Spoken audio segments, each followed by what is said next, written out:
Baik, Assalamualaikum warahmatullahi wabarakatuh. Perkenalkan, nama saya Arya Pradana dengan NIM 2411112. Hari ini saya akan memenuhi tugas UAS Fikih Muamalah dengan 3 materi dari 10 soal. Langsung saja ke kasus yang pertama, yaitu analisis fikih kontemporer akad jual beli COD di era sosial commerce. Nah, studi dan kasus dan problematik.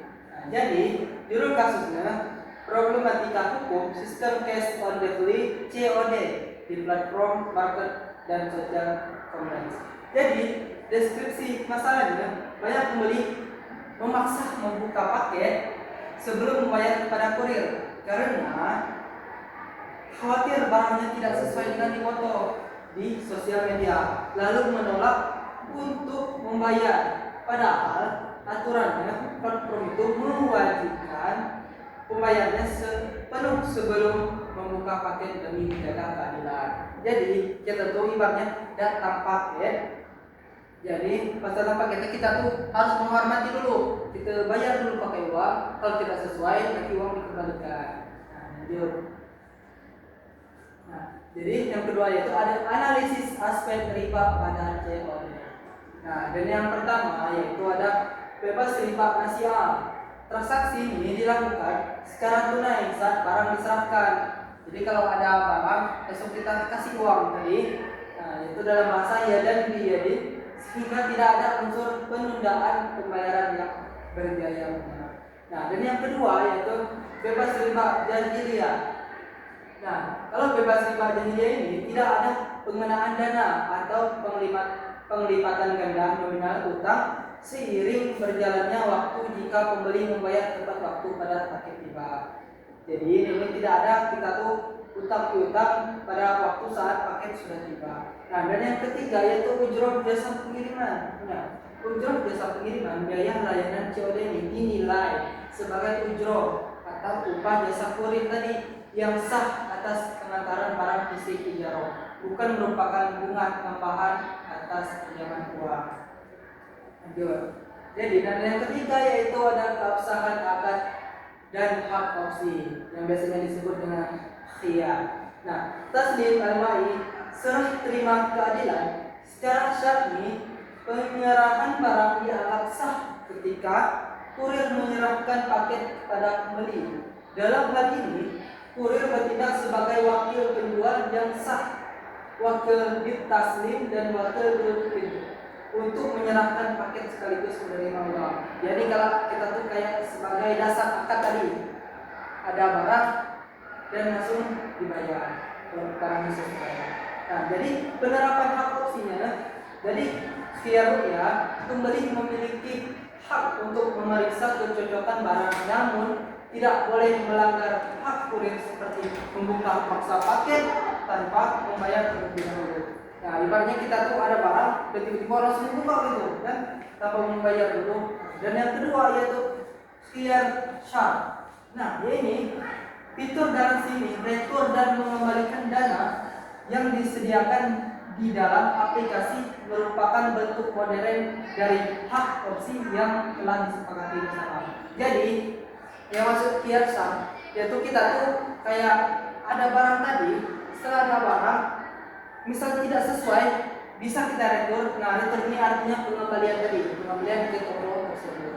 Lanjut. Nah, dan yang keempat itu ada solusi syariah dan kesimpulan dari COD tadi. Nah, kita ke aturan bayar dulu ya.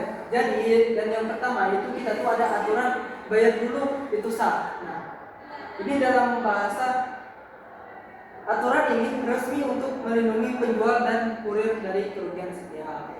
Nah, dan yang kedua yaitu pakai fitur aplikasi. Jika barang tidak sesuai, pembeli wajib komplain dengan fitur diretur di aplikasi, bukan dengan menahan 20 hari. Nah, jadi yang maksud dari fitur aplikasi tadi, kalau barang tidak sesuai, kita tuh bisa dikembalikan dan bisa kita merating toko itu dengan yang tidak kita puas tadi, karena hasilnya tidak puas, datang barangnya, jadi kita kasih tidak puas juga.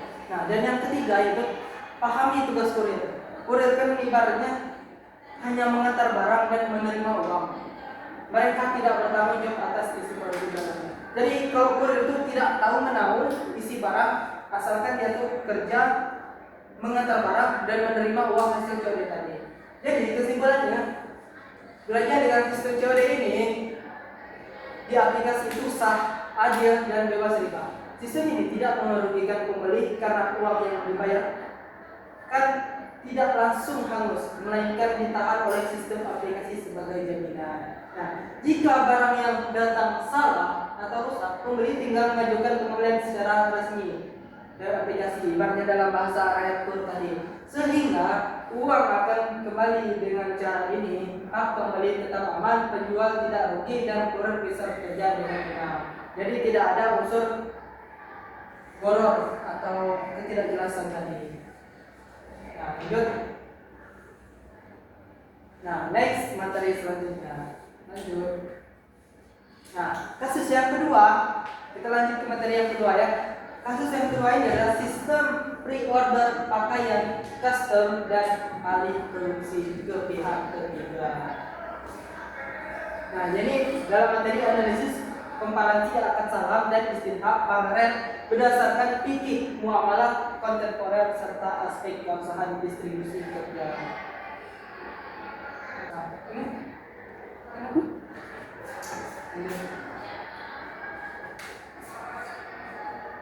Nah, jadi deskripsi yang pertama yaitu kasus butik online. Nah, yaitu saya yang sesuai dengan tertera pre-order pakaian desain custom dengan bayar lunas di awal. Ini dalam berbahasa kalimat awal. Juga.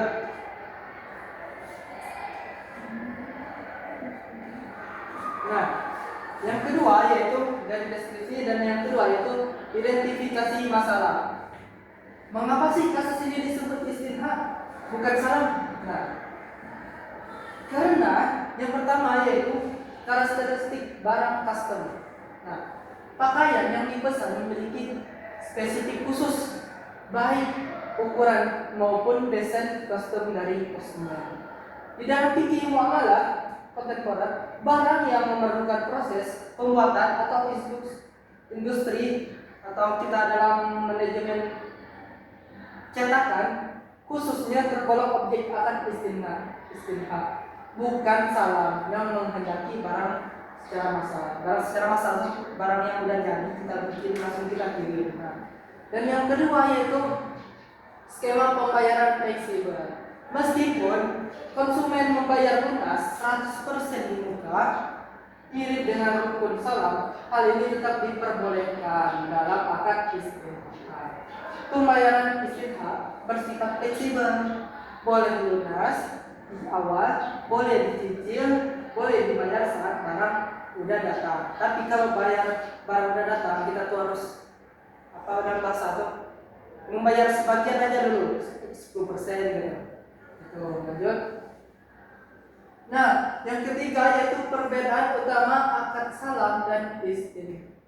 Nah, jadi bisa sambil juga. Jadi saya tinggal lagi ya. Jadi yang pertama yaitu kita dalam bentuk tabel, tapi tabelnya yang intinya ada di tengah.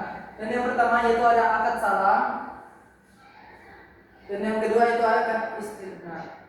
Nah, ini yang di atasnya sifat objek, metode pembayaran, dan sifat mengikat. Jadi akad salam itu objeknya standar massal, sudah lazim tersedia di pasar secara umum. Nah, akad salam ini ya tentu seperti kayak barang baju di pasar dan tiba-tiba tanpa ada proses pembuatan langsung kita beli. Nah, itu dalam bahasa objeknya akad salam. Dan yang kedua yaitu dari akad salam tentang metode pembayaran. Gimana sih cara akad salam pakai metode pembayaran? Nah, jadi kalau akad salam itu seperti saya bilang, seperti contoh beli baju di pasar, wajib tunai lunas 100% di majelis akad awal transaksi. Nah, kita tunggu beli baju dan terus kita harus bayar lunas tanpa ada proses pembuatan. Itu yang dibilang akad salam. Dan yang ketiga yaitu akad salam tentang sifat mengikat. Nah, sifat mengikat ini secara mutlak sejak awal transaksi disepakati. Kayak kita tadi beli baju di pasar dan dari awal itu langsung sepakat, ya. Ya, dan yang kedua yaitu akad istinah. Nah, akad istinah ini secara objeknya custom khusus. Kita tuh mengcustom tadi dan memerlukan waktu hasil pembuatan tadi untuk sampai selesai. Nah, dan yang akad istinah ini dengan metode pembayarannya itu sangat fleksibel. Karena tidak beda sama yang di atas tadi. Kan ini nih kayak menyeluruh gitu akad istinah. Ya boleh di awal langsung, boleh di pertengahan, dan boleh di akhir. Nah, ini dalam berbahasa lunas di muka, cicilan atau di akhir tadi. Nah, dan yang ketiga yaitu akad istinah dengan sifat mengikat. Itu seperti apa sih? Itu bisa dibatalkan sepihak selama proses produksi belum dimulai. Misalnya kita tuh mesen barang, tapi kita tuh tiba-tiba nggak jadilah, itu boleh itu dalam akad istinah. Selama proses produksi belum dimulai, kita batalkan. Nah, lanjut. Dan yang lanjut yang keempat itu keasbahan istilah paralel alih produksi. Nah, jadi kita tuh memiliki hukum alih produksi kepada pihak ketiga tanpa izin pembeli pertama. Nah, seperti yang contoh di gambar, kita tuh berdiskusi dulu. Nah, lanjut kita ke hukum asal akad paralel. Nah, berdasarkan kitab fikih kontemporer dan standar syariat internasional seperti AAOV, tindakan butik mengalihkan seluruh produksi ke kontraksi pihak ketiga tanpa izin pembeli pertama adalah sah secara syariat. Misalnya kita ada teman, nah misalnya si A tadi kan membeli itu sama si B. Nah, sedangkan si B tadi gak bilang sama si A, jadi nyuruh si B yang membayar, jadi itu sah-sah aja. Nah, dan yang satunya yaitu tanggung jawab penjual. Nah, jadi penjual pertama bertindak sebagai musta'min, yaitu produsen utama yang bertanggung jawab mutlak atas kesesuaian produk di akhir. Pembeli tidak memiliki hak mencampuri proses mengerjakan internal kecuali yang disyaratkan secara tegas di awal bahwa baju harus dikerjakan sendiri oleh butik. Nah, dalam maksud konteks ini kita tuh memberi contoh desain baju tadi, tapi nggak boleh beda dari yang sesuai kesepakatan pertama tadi. Jadi kalau misalnya hasil beda, itu tetap pembeli tidak memiliki hak. Pokoknya kita tidak ada ikut campur dengan urusan, yang penting jadi. Nah, kecuali yang disepakati awal tadi, karena yang sebelumnya tadi, karena kita tuh bisa belum dimulai tapi bisa kita batalkan. Lanjut. Nah, jadi kita sampai udah kesimpulan berdasarkan dari keseluruhan tadi, analisis akad salam dan istisna paralel, sistem pre-order baju custom itu sah memakai akad istisna. Karena apa? Karena ini pakai sistem pemesanan. Ibarat kita itu menunggu hasil pesanan aplikasi dan simbasan, di mana toko boleh mengoper daripada ke konveksi lain asalkan kualitas baju kita bagus dan sesuai dengan janji awal pada pembeli. Nah, janji awal tadi maksudnya gimana sih? Jadi awal yang tadi masuk, kita tuh memberi sebuah contoh baju atau desainnya. Lanjut. Next, materi selanjutnya. Dan yang terakhir yaitu kasus ketiga. Kasus ketiga ini adalah ketidakpastian klausul perawatan aset pada akad UMBH. Lanjut. Contohnya rumah. Nah, banyak kan? Dan yang pertama itu kasus MBT, kita bahas pada masalah dulu ya. Jadi, masalah selama masa sewa terjadi kerusakan struktural pada atap dan dinding rumah akibat faktor usia bangunan bukan kelalaian bersama. Nah, jadi situasinya lembaga keuangan syariah menawarkan pembiayaan kepemilikan rumah dengan skema ijarah mutahiyah bintang.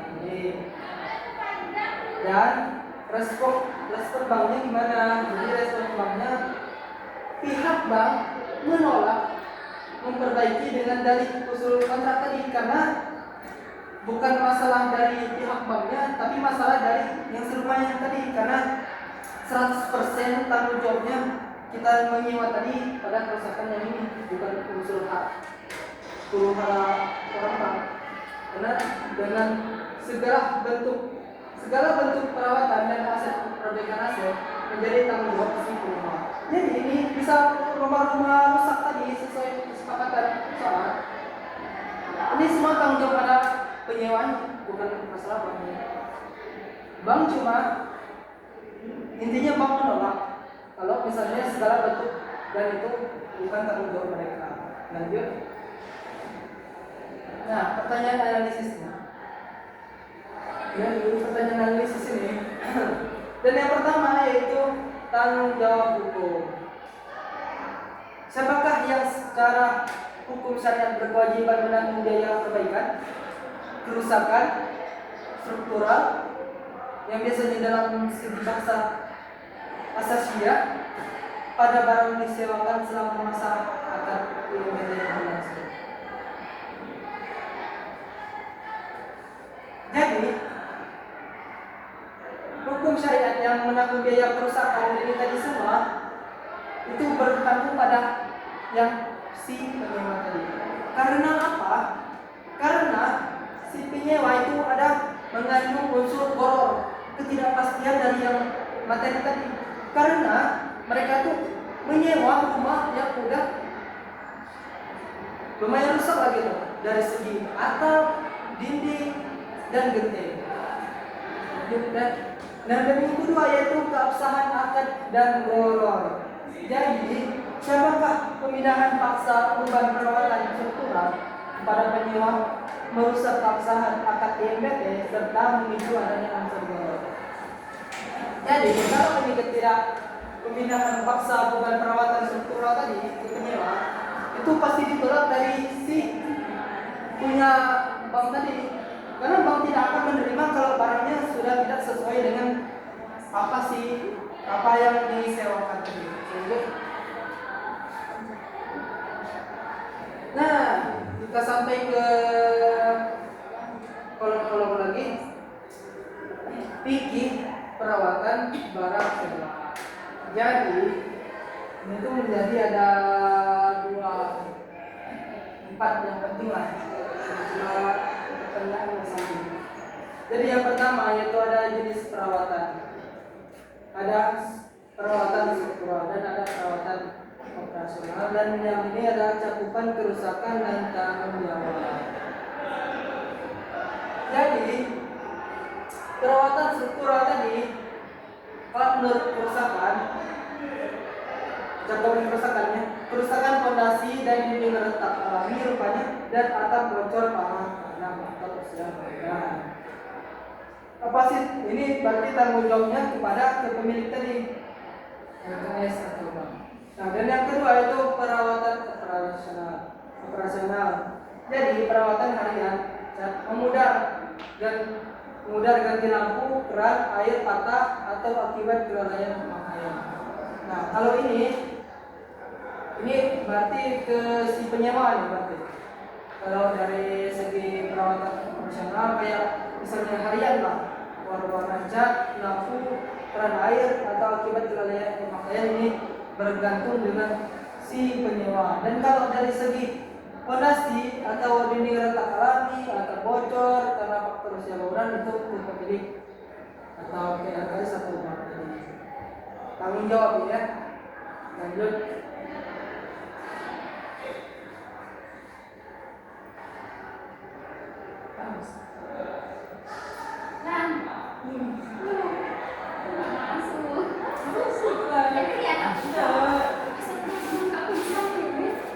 Kita lanjut ke materi selanjutnya.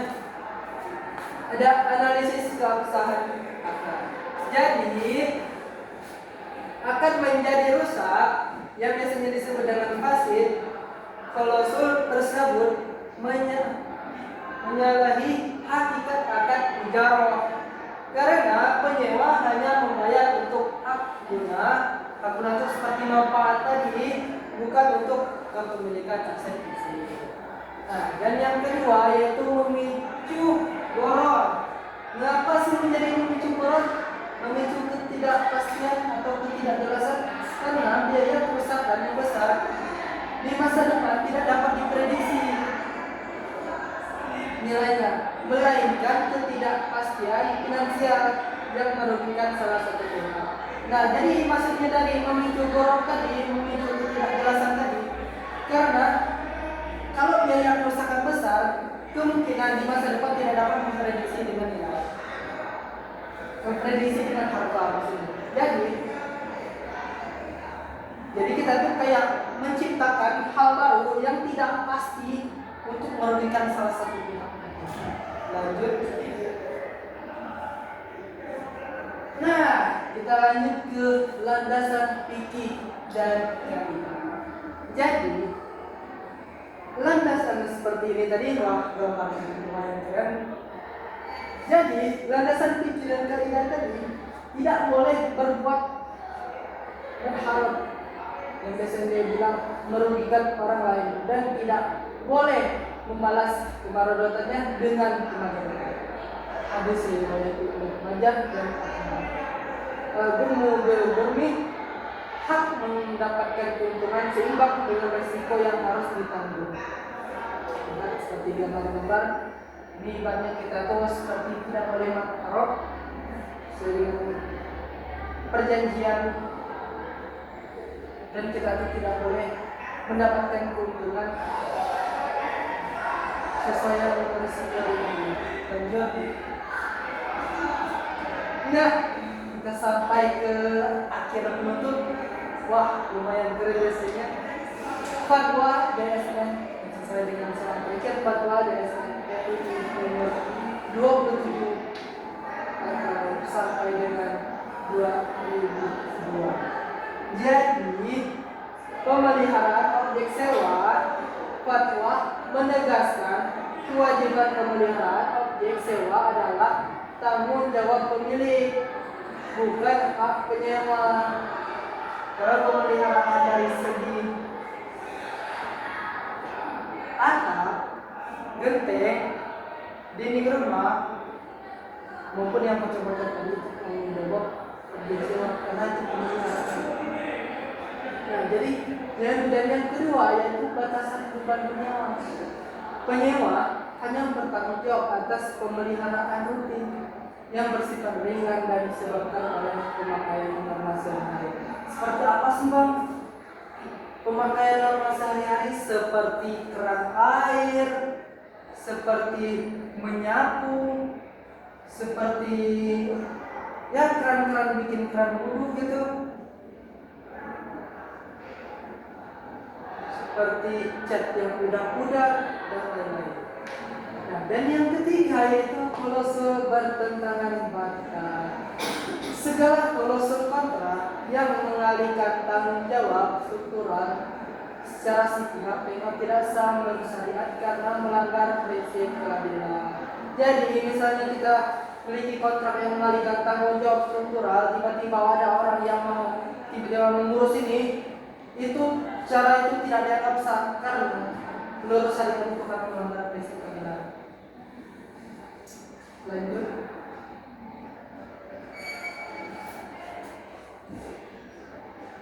Nah, lihat background terakhirnya.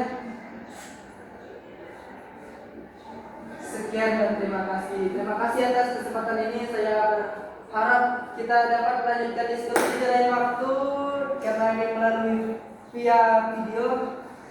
Kurang lebih saya mohon maaf.